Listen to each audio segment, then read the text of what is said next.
Hello, and welcome to the Lore of Braunhaven. We're going to continue our series. This is part 2 on the folklore and tales of the Braunhaven region. And we're going to start that off with a tale about the Taxman. So, the Imperial Empire, of the Galatian Empire, has had a number of imperial tax assessors. Basically, the tax assessor runs the entire their version of the Internal Revenue Service, and they've gone through many of them. It is not uncommon to learn that there is a new tax assessor that has taken over the role, and nobody really knows the reason behind this, why they seem to hemorrhage tax assessors. Well, the real reason is because the emperor, and of course, whispering in his ear is Vuslux, is becomes displeased with the income that the current tax assessor is bringing, and they tend to go away. The problem is resolved by replacing them with somebody else. Nobody knows what happens to the old tax assessors. Many people just simply don't care. But the current tax assessor has been in the position for a very long time, and he is a man named Nestor Falcius, and he's been there for quite a while, considering comparatively, considering the short lengths that other tax assessors have been there. But Nestor Falcius has been around as the imperial tax assessor for the last 5 years at least. And Nestor Falcius is different in that he takes a very hands-on approach to tax collection. And he actually makes the journey from the capital city of Glauschein through the Braunhaven region, and usually that stops at the town of Braunhaven. Sometimes it goes a little further south into the farmlands south of Braunhaven, but not very far. They don't go nearly all the way to the Imperial port. And occasionally they'll send a party across the Barbarous Trade Bridge to try to collect taxes from the small villages such as Stagholm and maybe some of the foothills and the low-lying regions of the Skellis Mountains.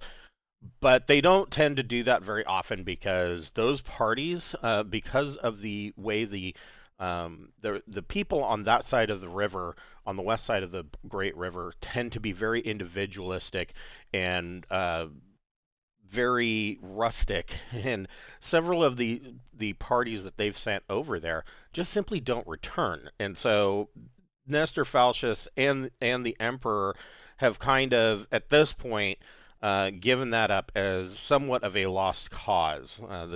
Sending an army into the Skellis Mountains to, really force the issue is difficult because the terrain is so rugged, and they just haven't had a whole lot of luck marching large groups of people, even along the Eastern Tradeway up through the Skellis Mountains, and so they don't bother to try very often. But he makes the journey himself. Nestor Falcius, he goes, and this happens every quarter. So every 4 months, they send a party, a large tax collection caravan down the Imperial Tradeway from Glauschein to the Braunhaven region, and and they collect their taxes along the way. And this large caravan, of course, is ripe pickings for bandits, and so there are many small skirmishes and whatnot that happen along the Imperial Tradeway as the Imperial tax collectors make their way down. And so it is heavily armed. They have a lot of guards that travel with them. But there are a lot of stories that go up about Nestor Falcius himself. The in this he's not a well liked man. I mean, obviously, every 4 months he's coming in and taking 33% of your total assets and so he's leaving many of the people poor by collecting the taxes, and so he's not well liked. But on top of that, he seems to take. It is said that he seems to take a certain joy in his job. If joy can be said as being the right word, but he definitely seems to enjoy it.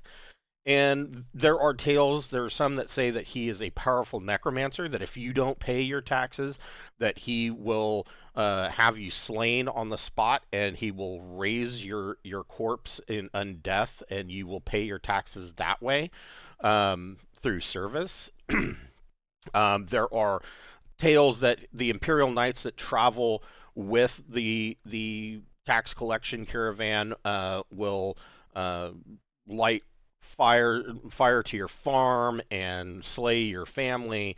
There are beyond that. There are some who say that he's not just a necromancer; that he himself is actually a wight. That you are essentially doomed if the imperial tax collector leaves his wagon and comes to your door.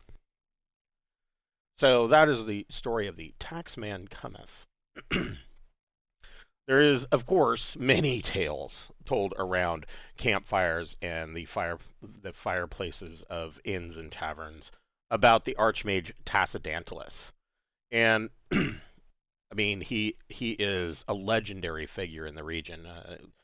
Most of the tales of his adventures and his exploits back when he was traveling with his own party, which included the likes of Nothram Ston, who is I believe, the brother or cousin of the king Kamen Ston of Zlatoheim.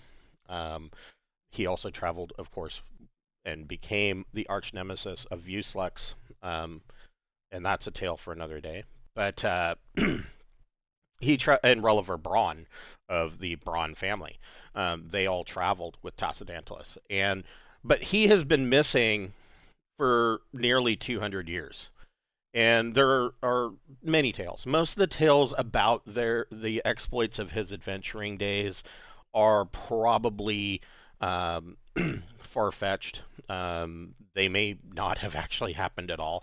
In fact, many of those tales can be attributed to stories that about other adventurers. A lot like it could be attributed somewhat to similarly to stories that you might find in the Bible that have been transposed from earlier texts, such as the Babylonian saga and tale of Gilgamesh, for instance, or even some of the Viking sagas. Their stories are twisted a little bit and changed to fit the ideal of when the Bible was written, and so they just kind of transpose that.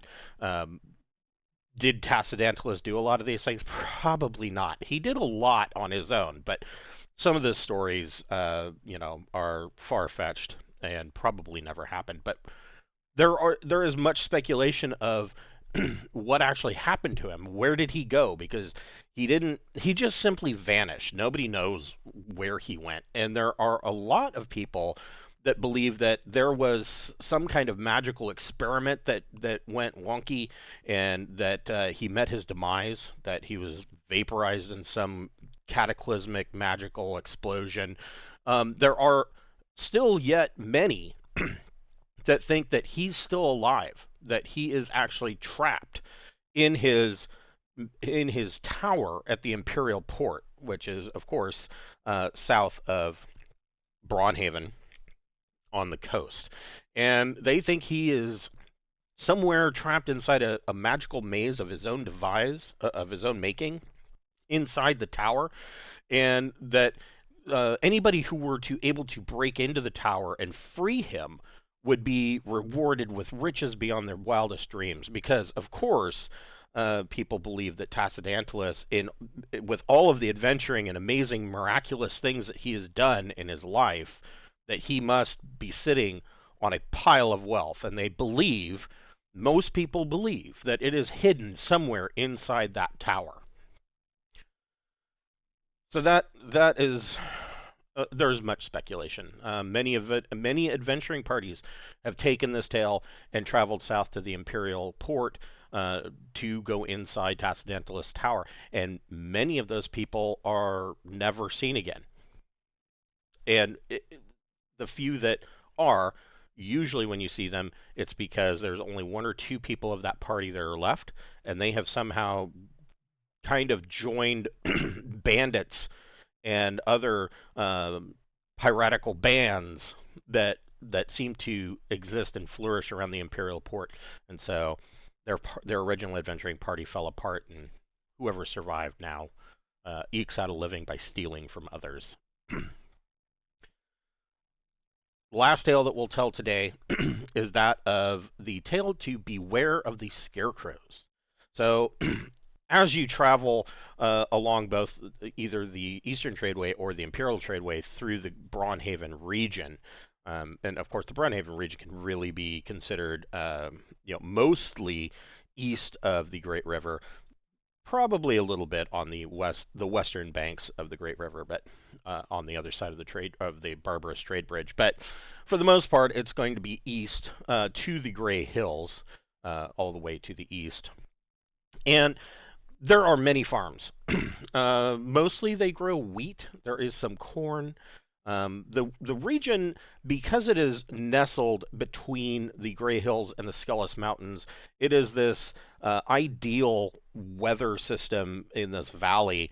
It is, I would say, wet. It does get some snow and ice in the winter, late fall through winter, perhaps sometimes into the first week of spring.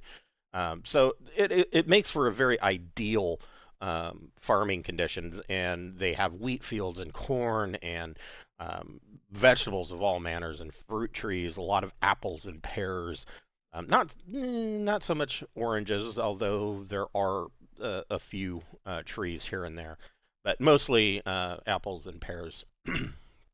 And so throughout this region, you'll see as you travel, almost every field has one or more scarecrows. And recently, in the last couple of years, there have been several stories going around that the scarecrows are actually coming to life, and they are assaulting the families that run these farms. They claim that some force in the region, some hidden force, is building an army of these scarecrows that come to life and threaten everybody. They claim that it could be an evil fey hag that is lurking at the edge of the Salvanus forest or in some of the forested glens throughout the region that is building these or creating these scarecrows and replacing the original scarecrows with what is truly actually a hay golem, and that these hay golems at moon when the moon is full during the moonlight, they will direct them to cause a destructive path. All of these these hay golems or scarecrows are said to have wicked rusted shears as claws, and that they have put down many of the farmers' children as they are playing in the fields, if they get too close and if they discover the true nature of them. So one of the things that the farmers will say is that if you are traveling along the road at night and you're going through the farm areas, to make sure that you have a torch handy, because the scarecrows seem to be afraid of fire, and so be prepared to set them alight should that be necessary.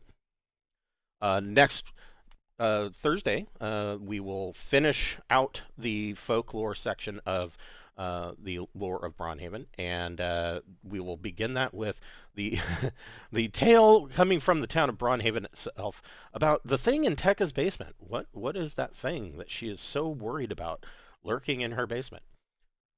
Catch us next time on the lore of Braunhaven on Thursday. Thank you for watching.